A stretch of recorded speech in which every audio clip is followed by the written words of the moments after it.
Jongger Karno yen aku iki nyumurupi Kunarpamu kaya dijejuing ngrasani atine ibumu Karno. Anakku sedang tak tresnani nang mongko sing nglairake ku ora ana liya ya aku iki ibumu. Dene kowe ora gelem nyebut aku ibu. Aku bisa nyaketi karo kowe bareng kowe wis temekaning pati Karno.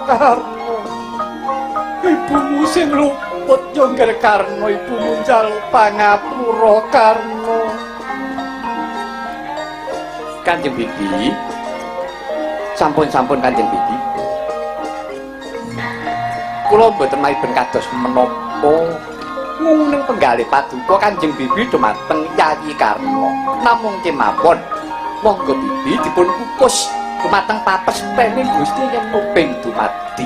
Sarta kula aturi mas paosaken Yayi Karno menika sinaosa sampun dados kunarpa nanging guayanipun Yayi Karno menika esmu mesem. Monggo dipun periksani. Pasmonipun Yayi Karno menika mesem, tegesipun Yayi Karno menika sampun rila legawa ngrilakaken sugengipun minangka dados padal tumbalipun para kadang Pandhawa. Prasetyanipun rikala semanten dhateng kula Kaka Prabu nadyan ta kula alit sakit ageng dumugenipun pejah. Kula mboten badhe ngowelaken dumateng jiwa raga kula. Sauger kadang kula para Pandhawa saged umbuling ayuda mila Kurupati tansah kula ubupi rinten dalu ingkang supados Yayi Kurupati Puruna Pancakara Puruna Pereng. Kula pitados Kurawa mboten badhe mimpang kaliyan adi-adi kula para Pandhawa. Jalaran Bibi, kula sampun ate prangguli piyambak kula pepanggihan kaliyan Yayi Karno. Sandi tama kawedhar legetaning penggalih ingkang tansah dipun aling-alingi dipun damel wewadi wondene dipun wedharaken kaliyan kula kados atur kula menika kala wau. Sampun Bibi. Monggo. Sartawis kula aturi sumene supados mangke pun sirnakaken sarta dipun sampurnakaken kunarpanipun Yayi Karno.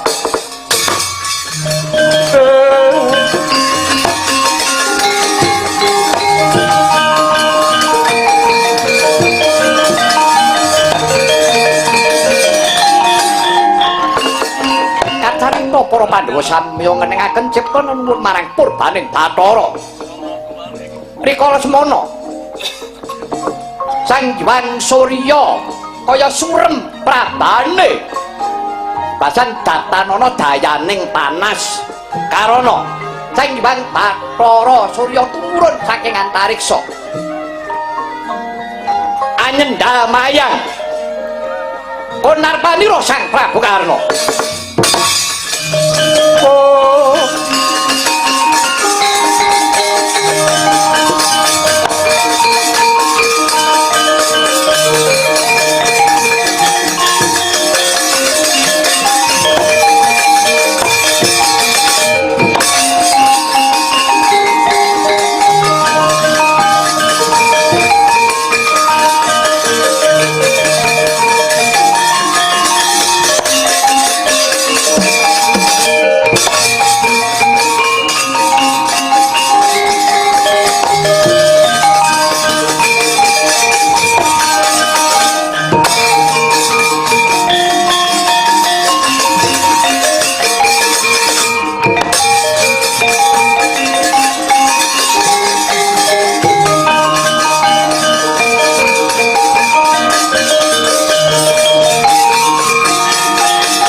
Kembar, wonten timbalake ngadawu Koko Prabu, wonten dawuh Koko Prabu. Mengkene ya Yayi. Sira nyumurupi. Iki kunarpane ingkang weng Mandaraka wakmu Prabu Sayapati lawan garwane yaiku Dewi Setyawati ya Endang Pujawati. Iki gegambarane tresna sejati. Mekaten Koko Prabu. Iya. Sak ngertiku Narendra sing ora darbe garwa wayuk tegese Narendra ingkang mligi garwa Padmi kuwi mung ana loro. Siji ingkang wong Mandaraka Prabu Sayapati garwane ya mung sajuga ingkang wa putri ingkang saiki seda sampya bebarengan Dewi Pujawati mau. Angka loro ingkang Raka Mandura Koko Prabu Baladewa iki garwane ya mung sajuga Kakang Mbok Erawati.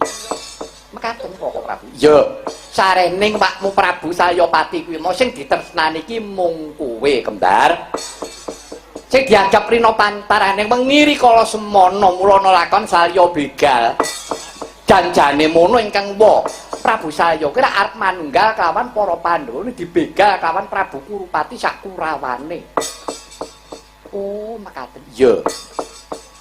Mula dina iki Maradiaki menengno ciptamu menepno rasamu nyuwuna marang Gusti kang akarya jagat muga-muga punarpane Pakmu Sarimbit supaya nggapi nundut ana ngersane Gusti.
Iki mung kari siji siadi.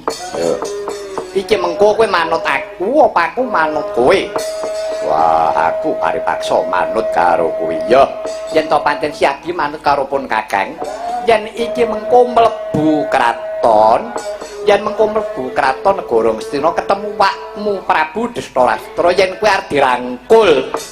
Iki mengko aja nganti kowe digepok kelawan astane Pakmu Prabu Destarata. Sababe apa?